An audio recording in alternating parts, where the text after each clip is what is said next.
toutes et à tous et bienvenue à ce rendez-vous de l'inclusion. Aujourd'hui, nous allons échanger sur le thème du recrutement inclusif dans l'IT, dépasser les biais et recruter et attirer en fait les candidats. Pourquoi ? Pour découvrir l'importance de l'inclusion dans les métiers de l'informatique. Pour démarrer, nous accueillons Stéphanie Dubreuil. Bonjour Stéphanie. Vous êtes rattachée au service développement compétences informatiques et handicap en France de Saint-Plon. Bienvenue chez nous. Laurence Rambourg. Bonjour. Bonjour, vous êtes directrice générale de la FAGER. Nous avons ensuite Claire Nicoletti. Bonjour Claire. Responsable du pôle entreprise et organisation publique chez Osmose. Et nous terminons avec Arnaud Pascal. Bonjour Arnaud. Bonjour Simona. Directeur développement de la NRH. Comme d'habitude, vous avez la possibilité durant l'émission de poser des questions via le chat et aussi faites bien attention à cette fenêtre parce que nous allons diffuser des liens tout au long de l'émission. Pour démarrer, un petit rappel sur l'engagement de la direction de la formation professionnelle à Lucans qui a signé en 2021 un partenariat avec Saint-Plon qui a été renouvelé en 2024. Et en fait, pour cette signature, on s'est allié avec un formateur engagé pour trouver des nouveaux talents du numérique, comme des techniciens support, des concepteurs développeurs, des architectes applicatifs. Et parallèlement, toujours l'ADFP, avec la finalité de favoriser le recrutement dans le cadre des métiers du numérique et aussi de proposer des formations dans différents domaines à l'ensemble des collaborateurs de la sécurité sociale, a aussi ouvert un autre partenariat avec l'école CESI, qui est une grande école d'ingénieurs qui accompagne les entreprises sur des formations diplômantes et aussi dans le domaine de l'informatique, du numérique, et elle a aussi une offre en formation RH et management. Stéphanie, Saint-Plon constitue le plus grand et le plus inclusif des réseaux de la grande école du numérique. Est-ce que vous pouvez nous présenter votre école ? Oui, bien sûr, Simona. Donc Saint-Plon a été créé en 2013, donc c'est une entreprise solidaire à utilité sociale. Notre objectif a été vraiment de se dire, voilà, les métiers du numérique sont une formidable opportunité de carrière. Comment faire en sorte que tout à chacun puisse entrer dans ces métiers, puisse être formé à ces métiers. Donc nous avons créé une école qui s'est propagée, puisque nous avons 70 établissements en France. Nous sommes également présents à l'étranger.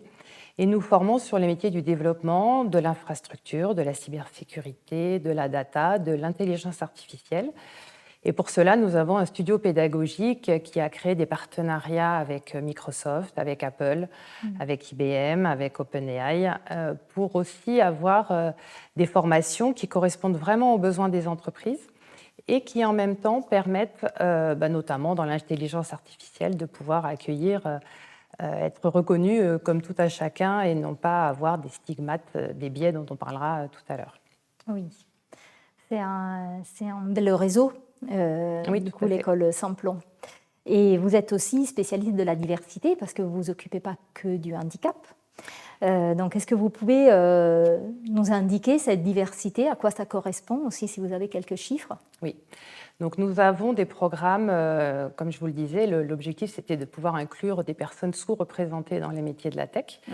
Donc, nous avons des programmes spécifiques pour les femmes, pour des personnes réfugiées, pour des jeunes décrocheurs et pour des personnes en situation de handicap. Donc, on a développé de la philanthropie. Nous avons un fonds de dotation qui va créer des SAS, des petits bootcamps pour que ces personnes soient accompagnées entre pairs et pouvoir se dire, oui, c'est possible pour moi. Donc, pour les personnes en situation de handicap, notamment, c'est de vérifier que le métier, ça soit OK pour la personne, parce qu'il faut l'informatique, il faut mettre les mains dedans pour pouvoir vérifier si le métier me convient. Et puis voir également avec le handicap si cela est possible aussi par rapport au handicap des personnes. D'accord. Et vous les attirez comment ces candidats ? Comment les candidats issus de cette diversité arrivent à vos écoles en fait ? Grâce justement à ces SAS, après on travaille bien sûr avec le service public de l'emploi, on a des partenariats avec France Travail, Cap Emploi, les missions locales. On est souvent situé dans les quartiers politiques de la ville, donc on attire aussi les personnes près de chez elles, enfin on va au plus près de chez elles. On travaille aussi avec les départements pour accueillir des bénéficiaires du RSA, par exemple. Et puis, on travaille après avec des associations, tout un réseau. Donc, c'est comme ça qu'on a monté des partenariats avec Arpège, par exemple, qui s'occupe des jeunes de moins de 30 ans en situation de handicap. On travaille avec les ESRP pour tout ce qui est orientation des personnes en situation de handicap. Donc, on développe tout un réseau avec des domaines associatifs pour pouvoir capter ces publics en direct. Très bien. Et quelles sont les barrières que vous avez constatées et côté entreprise et côté candidat? Alors, les barrières, côté candidat, c'est aussi pour ça qu'on fait ces fameux bootcamps entre pairs, parce que nombre d'entre eux pensent que il faut être ingénieur en fait, pour pouvoir rentrer dans les métiers de l'informatique. Donc, on essaye de leur dire pas forcément, il peut y avoir des niveaux de technicien, même si maintenant on a un bac+5 en data, un data ingénieur, mais sinon on a des diplômes qui sont plutôt du bac à bac+3-4. Donc, c'est de pouvoir que les personnes puissent se dire que c'est possible pour elles. Les femmes, c'est pareil. Si vous avez une femme parmi un plateau d'hommes, ça sera plus compliqué. Alors que si elles sont entre elles, après arriver en formation dans un public issu complètement diversifié, là, c'est beaucoup plus simple. Elles arrivent un peu aguerries, elles ont des compétences et on ne s'arrête pas sur le genre. Voilà, donc c'est vraiment de se dire oui, c'est possible. Après, dans l'entreprise, c'est un peu la même chose. Il y a des peurs. Alors, le mot handicap, on le sait, est un mot qui peut faire peur, puisque c'est le même mot pour toute typologie de handicap. Des problématiques. Donc, bien sûr, les personnes que nous, on va retenir sur nos formations, ce sont des personnes qui sont en capacité d'aller en formation, qui sont en capacité d'aller en entreprise et qui sont en capacité de monter en compétences. C'est vrai que les entreprises, souvent, recrutent un petit peu toujours avec les mêmes écoles, parce que ça rassure, on connaît les programmes, on sait comment les gens vont, qu'est-ce que les gens doivent savoir quand ils arrivent. Avec les publics qu'on va accompagner, on va travailler avec les tuteurs pour pouvoir calibrer en fait, les missions que vont faire les personnes dans l'entreprise, pour que ça soit adapté aux diplômes visés et aux compétences attendues par l'entreprise. Et ensuite, on va faire un accompagnement renforcé pour l'intégration de la personne en situation de handicap et son suivi de proximité avec une hotline, aussi bien pour l'apprenant que pour l'entreprise. D'accord. L'impact positif de cette inclusion dans l'entreprise, une fois que vous avez réussi en fait, à aborder l'entreprise et intégrer vos profils? Alors, c'est vrai que sur les promotions qu'on a pu mettre en place, quand les personnes arrivent de manière unitaire, l'impact, on l'entend un petit peu moins. Par contre, quand on a des personnes qui arrivent un peu plus en groupe, on a eu une promotion notamment avec Natixis de 10 personnes. Là, il y a vraiment eu un impact au niveau du groupe, au niveau de la DSI. Il y a eu un impact humain important parce que les gens ont dû se parler, les tuteurs ont dû se parler. Ils ont dû parfois inventer des choses, comment on accueille les personnes, aussi bien ce côté handicap que côté des compétences, parce qu'on était sur du bac+2 à l'époque. Et du coup, ça a vraiment permis de recréer du lien entre les personnes des équipes. Donc ça, c'est ce qu'on entend quand même assez souvent. Ça donne du sens. Les tuteurs étaient ravis de pouvoir nous partager tout ce qu'ils avaient mis en place et qu'en fait, c'était pas plus compliqué parce que juste avant, on avait fait une promotion de reskilling de leurs propres salariés qui venaient travailler dans les métiers de la tech chez eux. Et après, ils me disent, mais non, mais en fait, c'était pareil. C'était des juniors qu'il fallait faire monter en compétences. Et finalement, c'est pas parce qu'ils étaient en situation de handicap que c'était plus compliqué. C'était plutôt l'intégration d'un junior. Donc ça, c'était assez intéressant. Et ça a créé... Alors, les chiffres, après, énoncés par tous les établissements d'évaluation, disent qu'à partir de 30% de diversité dans des équipes, on augmente très fortement la performance de cette équipe. Donc, effectivement, s'il y a des femmes, si l'équipe en fait est une représentation un peu fidèle de la société, il y a vraiment des performances qui sont éprouvées et qui ont été démontrées par par plusieurs études. D'accord. Et concrètement, comment nos organismes peuvent mettre en place des recrutements à l'issue de ces formations. Et donc, le partenariat qu'on a noué, comment il se concrétise aussi. Alors là, on est en pleine campagne d'alternance. Je crois que vous avez fait une émission la semaine dernière. C'est ça. Donc là, en fait, si vous avez des besoins dans un métier de la tech, vous pouvez tout à fait prendre contact avec les équipes Simplon, donc avec moi-même ou avec Isabelle Lecor, qui est la responsable recrutement, enfin la responsable sur l'Île-de-France. Après, on peut bien sûr voir si vous avez des besoins en région. Et donc, c'est déjà de déterminer de quelles compétences vous avez besoin. On voit sur quel diplôme ça peut matcher. Et ensuite, on va aller sourcer les personnes en adéquation avec ce que vous attendez comme compétences métiers. Les personnes, souvent, vont rentrer dans une préparation opérationnelle à l'emploi qui va être financée par France Travail. Donc, ils vont arriver en septembre-octobre pour une alternance entre 12 et 18 mois en fonction du métier. Et avec donc ce premier niveau de formation qui aura eu lieu là, très prochainement, de mai-juin jusqu'au mois d'août, avant d'arriver dans votre entreprise. D'accord, donc concrètement, on vous contacte. Voilà, tout à fait. Et si vous avez besoin du contact de Stéphanie, bien évidemment, vous pouvez passer aussi par moi. Merci beaucoup. Pour aller plus loin sur ces sujets, on peut aussi s'inspirer d'un projet porté par le Lab de la sécurité sociale. Et ça, c'est un lien avec le programme Attractivité des métiers de l'IT. Il est issu du schéma stratégique des systèmes de l'information et le Lab a en fait réalisé 10 portraits de femmes de l'IT à la sécurité sociale avec l'ambition de soutenir la féminisation des métiers du numérique. Donc ça, c'est très important aussi de diffuser dans les entreprises au maximum ces messages.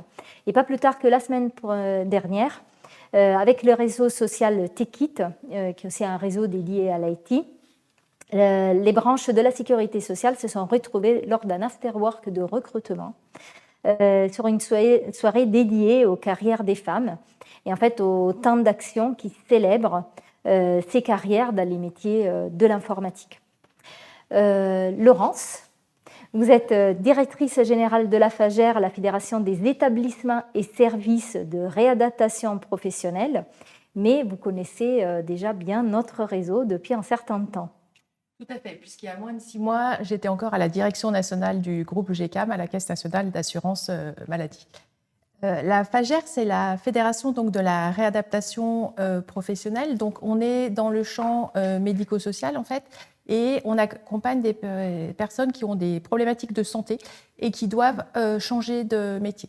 Donc, on fédère ce qu'on appelle les UROS, qui sont des établissements spécifiques pour les personnes traumatisées crâniens ou cérébro-lésées, des établissements et services de préorientation, donc ESPO, pour aider les personnes à retrouver un projet professionnel, c'est-à-dire que la personne n'est plus en capacité d'exercer le métier pour lequel elle a été formée, mais sa problématique de santé l'oblige à changer de projet professionnel, donc de trouver un nouveau métier, donc de réfléchir à un transfert de compétences, mais aussi de faire le deuil de son métier initial, en fait. Donc on l'accompagne pour justement lui dire qu'un autre projet professionnel est possible, alors même que parfois son entourage, y compris professionnel, peut lui avoir dit que quelque part elle n'a plus d'avenir professionnel et nous, en fait, on redonne cet avenir professionnel.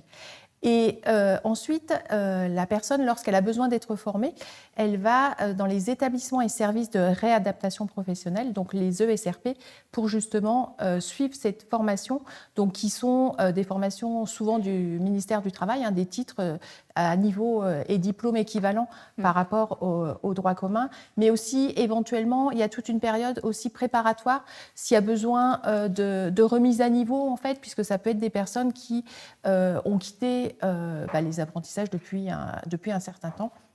Et on peut également, depuis 2020, faire un focus sur les jeunes, en fait, à partir de 16 ans, où donc ce sont des personnes qui peuvent ne pas avoir d'expérience professionnelle, en fait, mais qu'on peut accompagner de manière un peu spécifique. D'accord. Et ces ECRP, vous formez sur différents métiers, en fait, dont des métiers de l'IT. Oui, tout à fait. En fait, on a 240 formations dans nos établissements et services. Sur l'IT, on a à peu près un tiers des ESRP en fait, qui ont des formations, donc on en a 23. On a des formations donc, différentes, de niveaux différents aussi, puisqu'en fait, on a niveau 3 à partir du CAP, BEP, mais on va jusqu'au niveau 5, hein, donc bac plus 2. Et les formations, en fait, sont diverses. Donc, on va de l'agent de reconditionnement numérique, le technicien d'assistance informatique, le développeur web ou web mobile. Enfin, voilà, on a vraiment toute une série de métiers qu'on forme à l'intérieur, en fait, de nos établissements. Et donc, on a un pourcentage, en fait, de réussite assez important, hein, 74%, sachant que ce sont des personnes qui ont des problématiques de santé. Et souvent, le fait de ne pas réussir son diplôme, c'est parce qu'il y a eu le souci de santé en fait, qui s'est remanifesté, et ce qui fait que la personne ne peut pas forcément aller au bout. Concernant l'insertion, selon les métiers en fait, et les territoires aussi, puisqu'en fait, on est répartis dans toute la France. Globalement, en taux d'insertion à 6 mois après la formation, on est entre 60 et 100%. Voilà, sachant que ça dépend vraiment du territoire, de la formation, et qu'aussi on a des petites promotions. Donc voilà, une personne représente un pourcentage important. Donc, D'accord. Mais on les accompagne aussi dans l'emploi. Parfois, on va jusque dans l'emploi accompagné. Hein, les ESRP peuvent le faire. Donc, c'est-à-dire que les personnes sont formées, mais on les accompagne sur le marché de l'emploi pour que, justement, ils puissent entrer en emploi avec leur entreprise. Voilà, concrètement, du coup, une fois que la personne elle a intégré ce centre de formation, cet établissement, elle peut être accompagnée jusqu'à la recherche aussi de son emploi? Jusqu'à l'emploi, oui, effectivement. Alors souvent, il y a des stages qui débouchent en fait, hein, sur des emplois, puisqu'en fait, tous ces moments sont parsemés de stages. D'ailleurs, il y a des stages dès la préorientation, c'est-à-dire quand la personne cherche le métier qu'elle veut. Il y a des stages d'observation, ce qui, en tant qu'employeur, permet aussi de sensibiliser les collaborateurs au handicap, en fait, hein, en ayant une personne qui peut être là une semaine, qui observe. Donc, on a ces stages en début de parcours et aussi tout au long du parcours sur la formation. Et on a un certain nombre de stages qui, effectivement, débouchent sur des emplois. D'accord.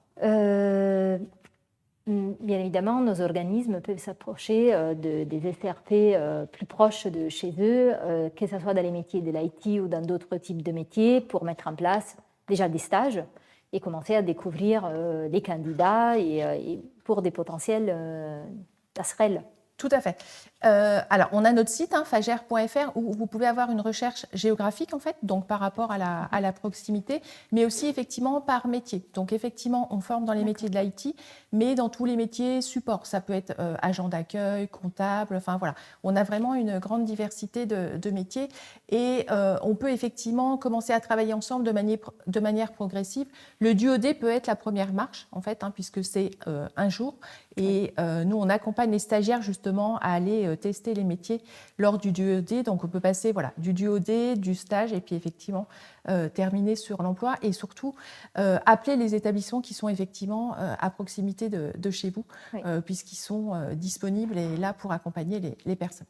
Effectivement, vous avez le lien dans le chat qui a été indiqué pour rejoindre le site de la Fagère, et sans oublier que, bien évidemment, le réseau UGCAM détient aussi des ECRP, et donc il y a des relations qui peuvent se faire aussi avec en interne. Voilà.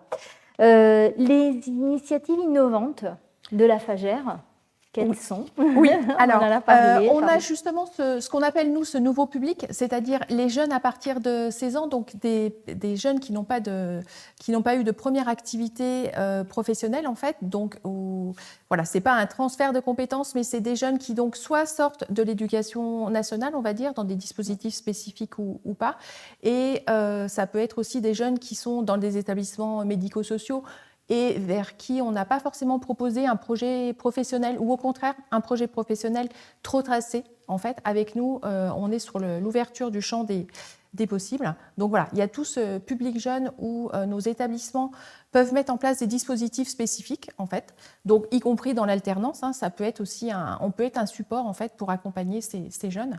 Et on a aussi ce qu'on appelle le dispositif de formation accompagnée, où là, ça permet de démultiplier en fait les formations, c'est-à-dire que la personne qui souhaite exercer un métier de l'IT et qui n'a pas de SRP, qui fait ce métier près de chez elle, aujourd'hui, elle peut traverser la France quelque part pour aller se former à l'autre bout de chez elle, sachant que dans notre prestation, il y a le logement. Mais malgré tout, ça l'oblige à quitter son milieu familial pour aller pendant une période quand même de plusieurs mois à l'autre bout de la France pour se former. Donc la formation accompagnée, ça permet à la personne de trouver un organisme de formation de droit commun, donc ça peut être Simplon, en fait, tout simplement, près de chez elle. Et notre équipe médico-sociale va justement l'étayer et la soutenir dans son parcours pour que justement elle puisse se former près de chez elle. Et ça lui permet de réussir son parcours. Ça lui permet aussi de ne pas renoncer à son projet de formation professionnelle, puisque c'est aussi le risque qui est un peu translucide, entre guillemets, mais c'est que la personne pourrait se dire « Eh ben non, moi, j'y vais pas parce qu'il faut que je traverse la France », ou alors elle pourrait se former à un métier qui ne lui convient pas parce que c'est l'offre qui est à proximité de chez elle. Donc ça s'appelle le dispositif de formation accompagnée. Nous, en tant que fédération, on accompagne en fait nos adhérents pour qu'ils le déploient un maximum. Donc les établissements le font, mais même si à côté de chez vous, vous avez un établissement qui ne le fait pas encore, n'hésitez pas en fait à l'appeler, puisqu'en fait, il y a aussi un peu un développement à l'opportunité, c'est-à-dire qu'une personne suffit pour mettre en place ce dispositif de formation accompagnée, puisque c'est du sur-mesure et de la dentelle. Donc surtout, interpellez les ESRP proches de chez vous. Merci Laurence. Nous avons vu avec Simplon, on démarre d'une diversité assez large. On a vu que la FAGER est plutôt un focus handicap. Et sur le recrutement inclusif, nous en avons déjà parlé sur ce studio. Et donc, je vous invite à visionner l'émission que vous retrouvez dans le chat sur les enjeux de l'inclusion et de la diversité, si vous voulez aller plus loin. Je vous rappelle aussi que toutes nos émissions sont sur la chaîne UCANS TV et autrement sur le site officiel de la Sécurité sociale, le site YouTube, dans la playlist Mission Handicap pour les rendez-vous de l'inclusion. La première séquence vient de s'achever. Je vais vérifier s'il y a des questions que vous avez à adresser à Simplon ou à la FAGER par rapport aux interventions qu'on vient d'écouter. Et je vois qu'il n'y a pas de questions pour le moment. Donc, je passe à la phase numéro 2 et je m'adresse tout d'abord à Claire. Donc Claire, est-ce que vous pouvez nous présenter Osmose et aussi le partenariat que la Sécurité sociale a avec Osmose ? Osmose, c'est la nouvelle marque issue de la fusion entre le réseau GESAT et Andeco, qui a été officialisée il y a quelques mois. On est la tête de réseau économique des 2400 ESAT et entreprises adaptées en France, qui sont donc des structures qui œuvrent à l'insertion par le travail de personnes en situation de handicap. Et notre partenariat avec la Sécurité sociale consiste à accompagner la Sécurité sociale et ses parties prenantes dans la mise en relation dans ces partenariats avec ces structures ESAT et entreprises adaptées. Donc ça peut être, par exemple, comme on vient d'en parler, de la mise en relation avec des structures ESAT ou entreprises adaptées qui ont des compétences dans le domaine de l'IT pour identifier des talents qui pourraient venir exercer une mission chez vous. Merci Claire. Et je rappelle que nous avons signé un premier partenariat avec le réseau GESAT en 2021, un deuxième en 2024. Vous avez une plaquette qu'elle vous est adressée dans le chat. Et aujourd'hui, ce réseau GESAT, c'est la nouvelle marque Osmose. Donc on va désormais parler Osmose. Voilà, absolument. Le potentiel de ces EA ESAT dans les métiers de l'IT, vous le connaissez Claire ? Oui, alors les ESAT EA, c'est 2400 prestataires partout en France et sur ces 2400 prestataires, il y en a à peu près 4% qui exercent, qui proposent des activités dans le domaine de l'informatique. Donc c'est à peu près 98 ESAT ou entreprises adaptées, essentiellement des entreprises adaptées, qui ont des compétences dans ce domaine-là. Et ces compétences, elles sont variées. Ça va de développement d'applications logicielles, de création de sites web, de maintenance informatique, par exemple, ou encore d'installation de matériel, et puis également d'homologation, de tests, de recettage ou encore d'accessibilité numérique, qui est une activité en fort développement. L'avantage pour nos organismes de faire recours à ces entreprises adaptées? L'avantage, il est d'une part d'identifier des talents potentiels en ayant recours à ces prestataires-là, peut-être au départ par un acte d'achat qui ensuite peut se transformer en un dispositif qu'on appelle passerelle, dont on parlera un petit peu après, j'imagine. Et puis l'avantage, il est donc de faire de l'insertion, il est de cocher finalement les 3 volets d'une stratégie RSE globale. Le volet social de façon assez évidente puisque vous contribuez indirectement ou directement à l'insertion de personnes en situation de handicap. Le volet environnemental, puisqu'on est sur des prestataires locaux, donc il y a des vraies relations de proximité qui se créent. Généralement, ces partenariats, ils se mettent en place à l'échelle d'un département ou maximum d'une région. Et puis, le volet économique aussi, puisque les ESAT et les entreprises adaptées proposent des prestations d'une grande qualité. 97% des clients des ESAT et des EA sont satisfaits de la qualité de produits ou de services, et donc c'est un facteur de performance. Et par ailleurs, ça vous permet aussi d'atteindre vos objectifs, vos engagements en matière de politique handicap. D'accord. Et comme vous l'avez dit, on peut contribuer directement ou indirectement à l'emploi des personnes en situation de handicap, donc on peut aussi venir recruter dans ces structures? Absolument. Il existe plusieurs dispositifs qu'on appelle passerelles ou dispositifs d'inclusion qui vont permettre d'avoir plus de perméabilité entre les entreprises adaptées et l'organisation publique ou privée ordinaire. Ces dispositifs, ils sont au nombre de 3. Il y a d'une part la mise à disposition qui existe de façon historique depuis des années et des années, qui consiste en fait à un prêt de main-d'œuvre, donc un collaborateur d'ESAT ou d'entreprise adaptée qui va venir exercer une mission au sein de votre organisation avec votre encadrement et vos moyens techniques et matériels. Et donc c'est un premier pas finalement, puisque la personne va être dans vos équipes, avec vos process, avec votre formation, mais va toujours bénéficier d'un rattachement auprès de son ESAT ou son entreprise adaptée et va également bénéficier d'un accompagnement médico-social et également en termes de formation de la part de son établissement. Donc c'est un dispositif finalement qui permet de se découvrir, de se tester, de monter en compétences et qui peut aller jusqu'à une période de 2 ans. La finalité de ce dispositif-là, si ça convient à toutes les parties, c'est de pouvoir ensuite recruter le collaborateur en interne sur ce même type de mission.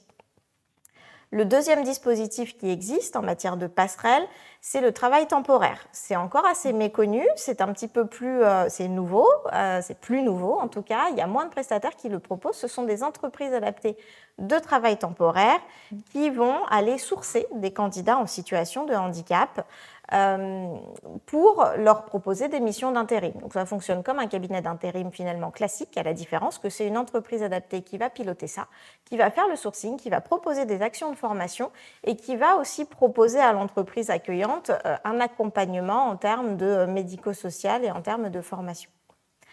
Et le troisième dispositif, c'est ce qu'on appelle les CDD tremplins.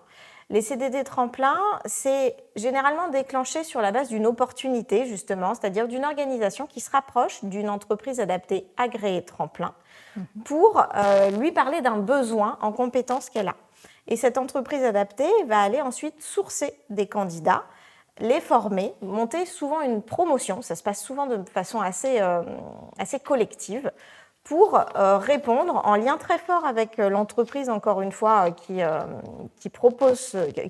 ce besoin-là, puisque l'idée, c'est que les collaborateurs sont recrutés en CDD par l'entreprise adaptée, mais ils vont aller exercer, très généralement, au sein de l'entreprise qui a émis ce besoin.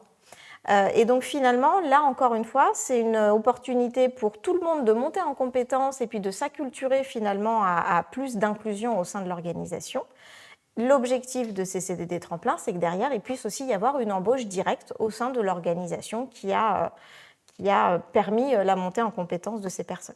Autant de dispositifs qui peuvent effectivement accompagner ces passerelles entre ces structures et le milieu ordinaire, dit ordinaire. Absolument. Voilà.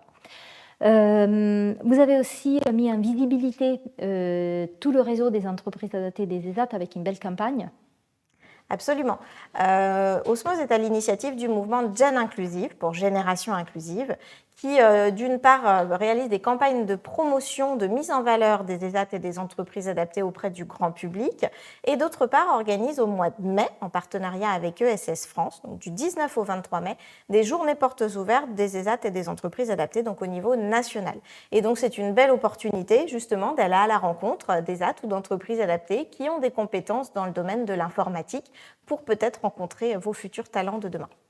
Vous retrouvez toutes ces informations-là sur le site d'Osmose, qui est dans le chat, entre autres aussi le lien vers l'Observatoire, où il y a les données sur les entreprises adaptées, les ESAT en France. Et en plus, pour les référents handicap, vous allez bientôt recevoir la news handicap, où il y aura une information justement sur ces portes ouvertes des entreprises adaptées. Nous avons parlé des CDD tremplins, nous avons fait une émission il y a 2 ans sur les CDD tremplins, en présence d'Arnaud aussi et de Marion Orsini du réseau Osmose, à l'époque GESAT. Et vous avez aussi le lien dans le chat.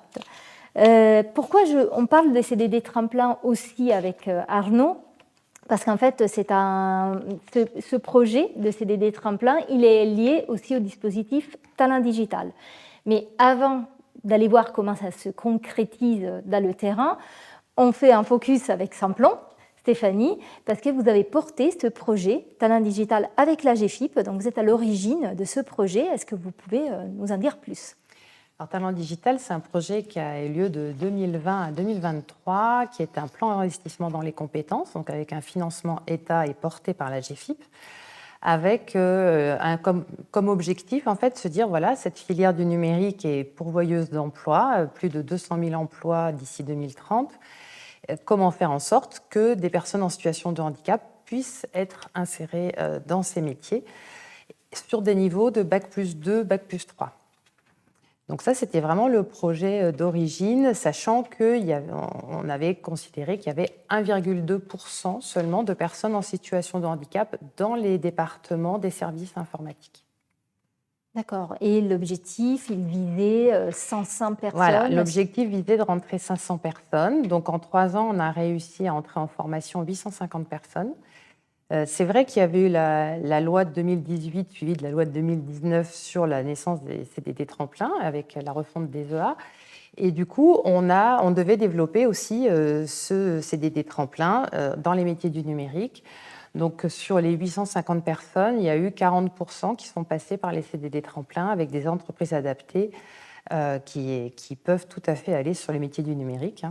Voilà, sur des métiers aussi bien de technicien assistance informatique que de développeur web. Et donc, on a eu 70% de sorties à l'emploi et 59% à l'emploi durable, sachant qu'au niveau donc les autres pouvaient passer par le biais de l'alternance.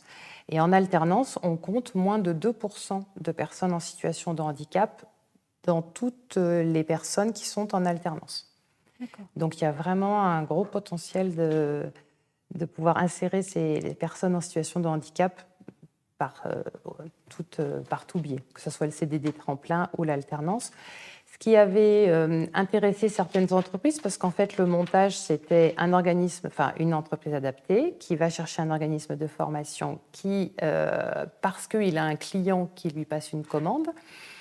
Et à partir de ce moment-là, on monte un programme vraiment dédié et on va aller sourcer les gens ensemble. Ce qui intéressait certaines entreprises, parce qu'elles peuvent avoir, alors peut-être des mots un petit peu techniques, mais vous avez des DSI, quand elles ont un problème, elles montent une résolution de problème qu'elles appellent des sprints. Et du coup, un alternant, des fois, il n'est pas là au début du sprint ou il n'est pas là à la fin du sprint, donc il ne le voit pas en globalité.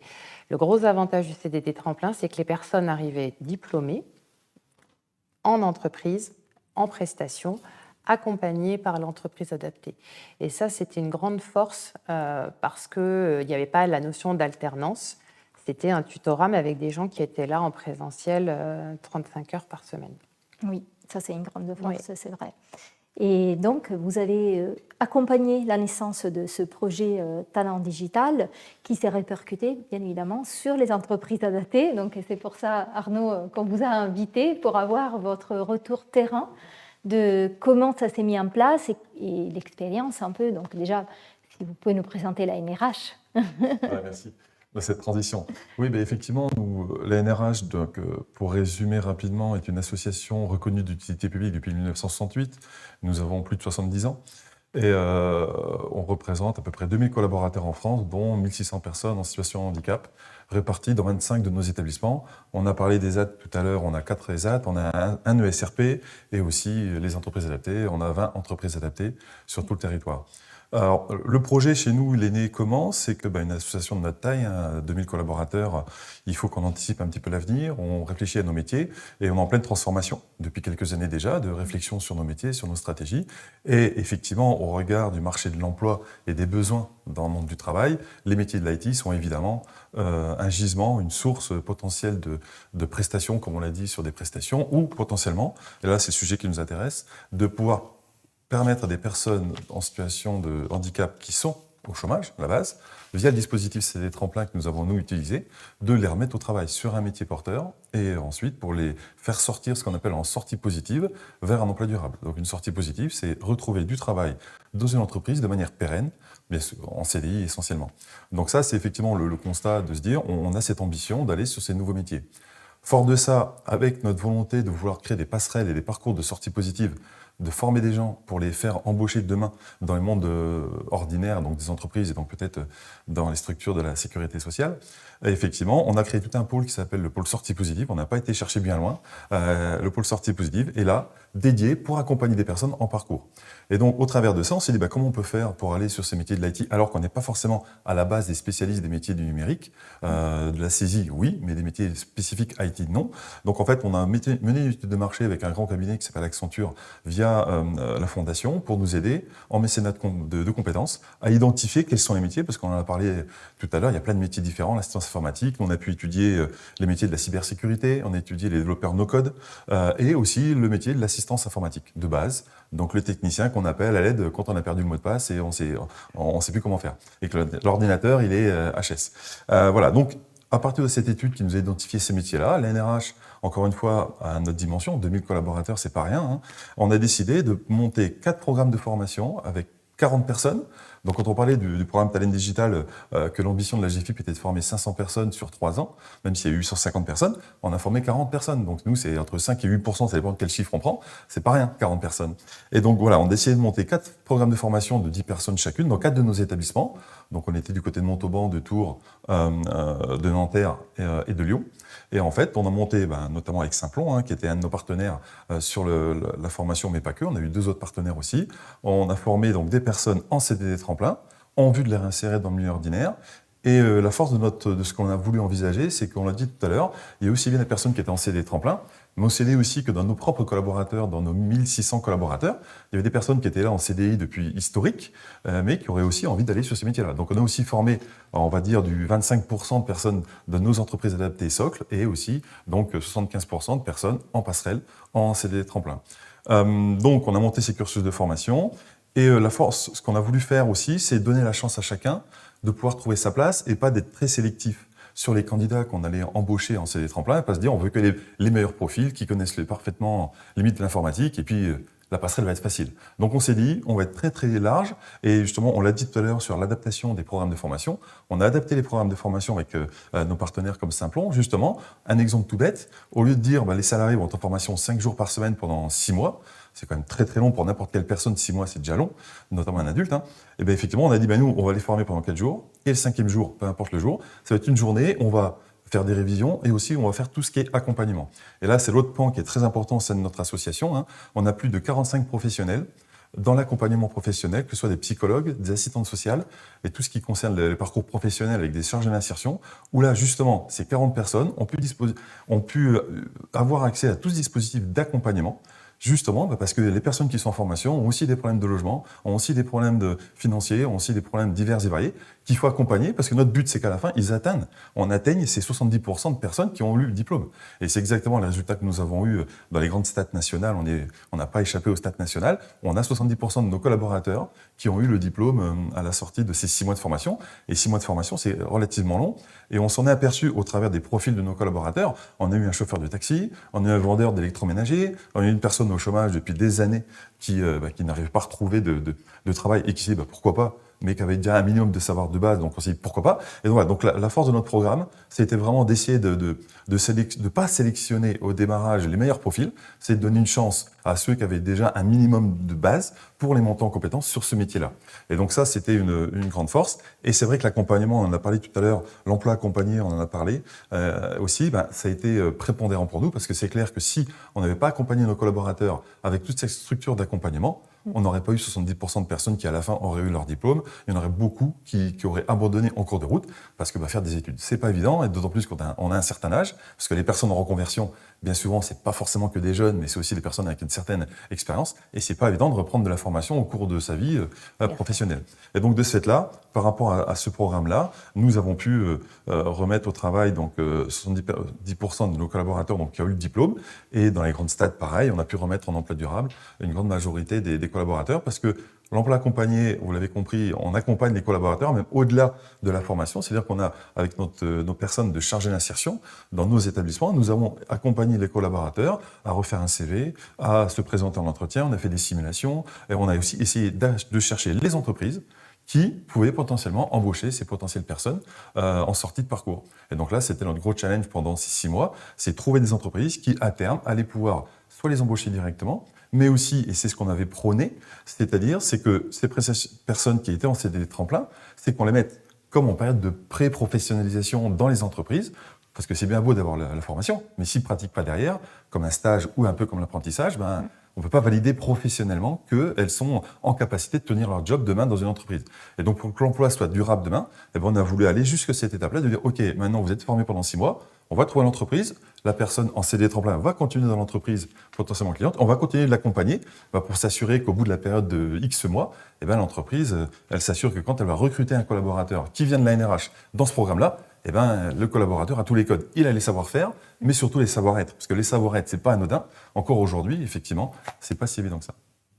Vous avez soulevé un sujet qui est très important, donc petit rappel de sensibilisation. L'handicap survient surtout au cours de la vie. Et donc c'est vrai qu'on peut se retrouver avec des personnes avec déjà des parcours de carrière derrière, et qu'à un moment donné, il faut réinsérer sur des nouveaux métiers, et ce n'est pas simple de se retrouver à nouveau à étudier. En plus, on a le handicap, donc potentiellement, ça peut être une maladie chronique ou ça peut être d'autres choses. Donc, c'est vrai qu'un accompagnement si bien étoffé, avec de l'accompagnement social derrière et aussi l'intégration et le temps d'adaptation dans l'entreprise, ça implique, c'est très porteur de votre côté, ça demande beaucoup de ressources, mais à la fois, ça permet en fait la réussite de l'intégration et donc de l'issue positive de tout ce parcours. Donc bravo pour cet accompagnement. Merci. Et vous avez trouvé forcément des points positifs et des points négatifs dans tout ce parcours. Effectivement, on en a parlé un tout petit peu, mais je vais revenir rapidement dessus. Les points positifs, c'est que nous ne connaissions pas les métiers du numérique précisément. Donc on a fait des formations de techniciens d'assistance informatique. Effectivement, on ne connaissait pas ce métier. On s'est dit quelle va être notre pertinence d'aller sur ces métiers-là. Donc là, on s'est rendu compte qu'on était capable d'accompagner des collaborateurs sur ce métier-là. Et en fait, les personnes qui étaient en formation, c'était des personnes en CDD, donc avec un contrat de travail tremplin, CDD tremplin, mais un contrat de travail. Ça veut dire qu'on les a encadrés comme si c'était un salarié qui travaillait dans nos prestations. Ce n'était pas un élève qui était allé à la fac ou en formation et qui venait à la formation quand il voulait, pour faire simple. Nous, c'était un vrai salarié, donc on l'a encadré, on l'a pris comme un salarié qui travaillait pour nous, c'était le cas. Il était payé par la NRH en CDD tremplin, et donc on l'a encadré avec nos équipes techniques. Donc nos équipes techniques avaient des points avec eux, et donc de ce fait-là, on s'est dit, effectivement, encore une fois, je reviens toujours sur l'accompagnement.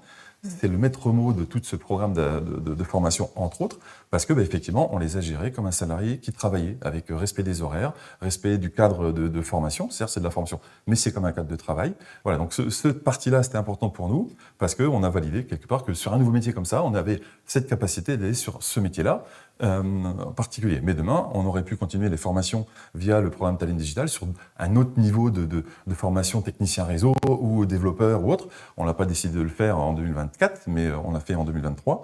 Mais on s'est arrêté là. L'autre point positif aussi, c'est que malgré tout, à la base, il y avait 40 personnes qui n'avaient pas de boulot, qui étaient au chômage.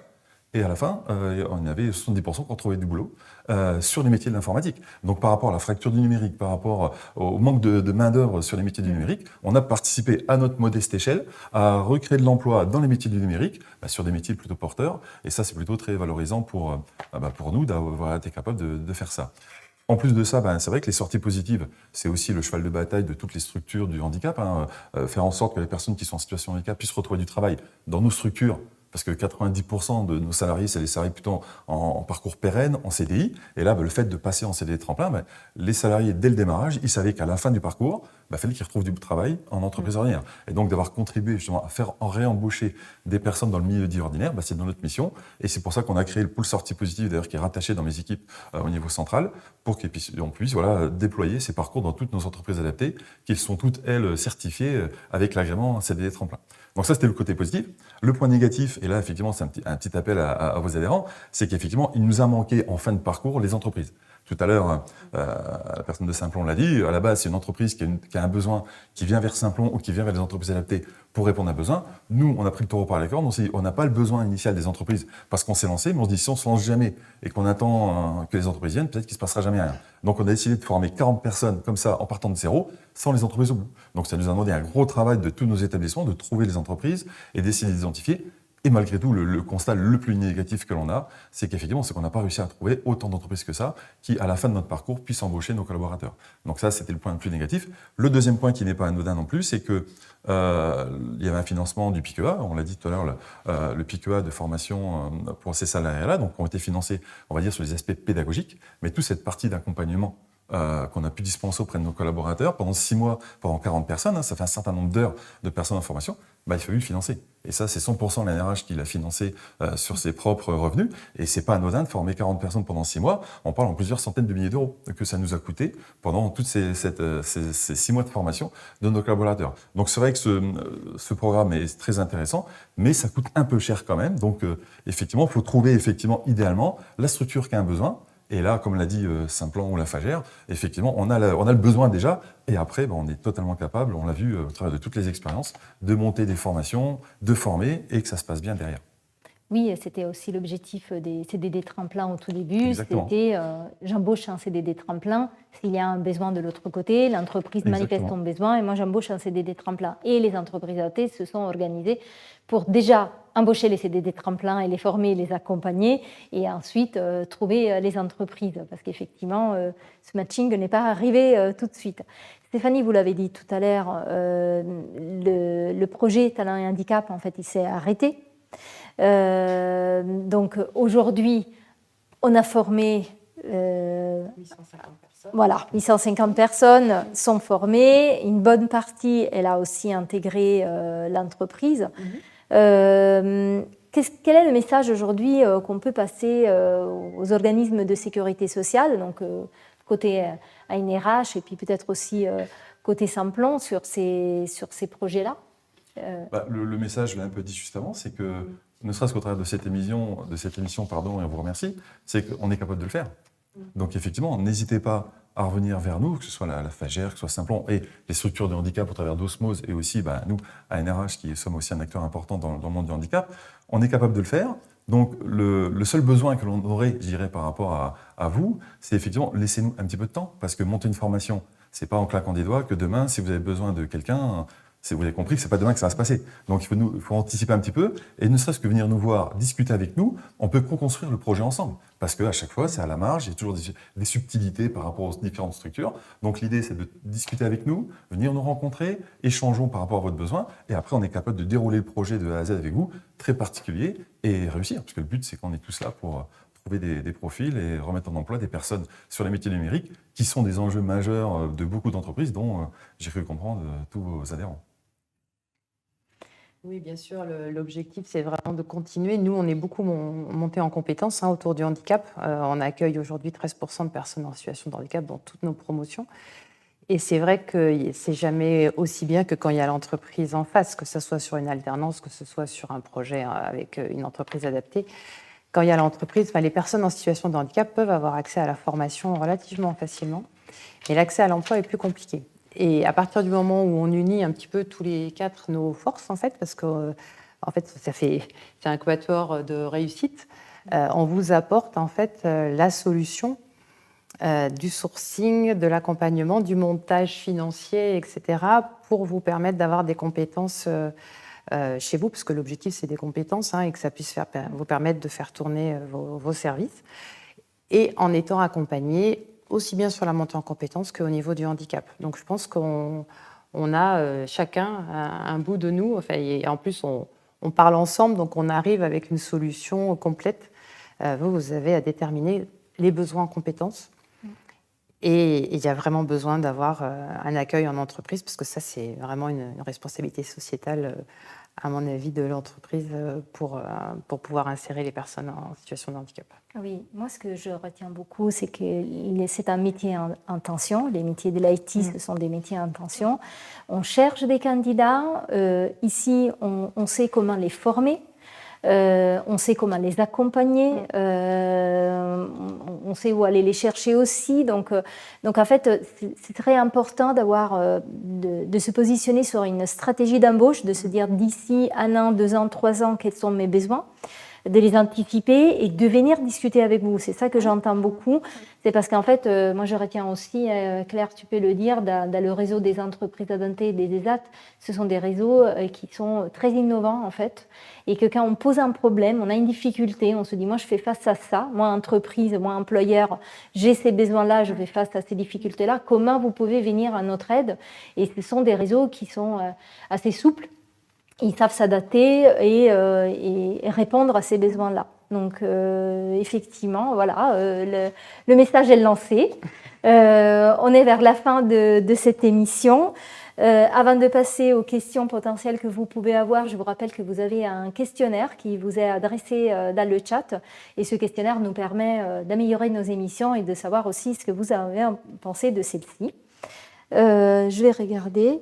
Je me permettrais d'ajouter un point pour dire que les personnes sont aussi motivées. En fait, on met des personnes formées, mais motivées, puisque c'est des personnes qui ont travaillé sur leur projet professionnel.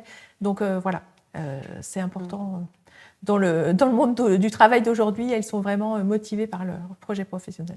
Oui, c'est vrai que moi, si je peux dire quelque chose à ce niveau-là, les personnes en situation de handicap, ce ne sont pas des personnes qui sortent de l'ordinaire, qu'elles ont des super-pouvoirs. Ce sont des personnes, par contre, qui ont traversé quelque chose de difficile. Dans cette traversée, ils se sont posés des vraies questions.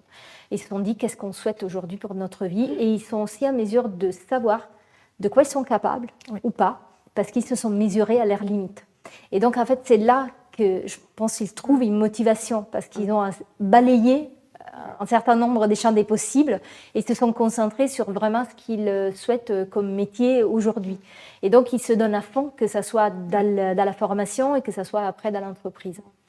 Donc, apparemment, il n'y a pas de questions. On espère vous avoir convaincu sur tous ces sujets.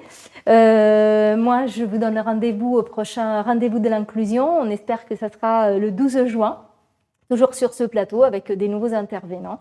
Et puis, je remercie toutes les personnes qui ont participé à cette émission. Merci. Merci.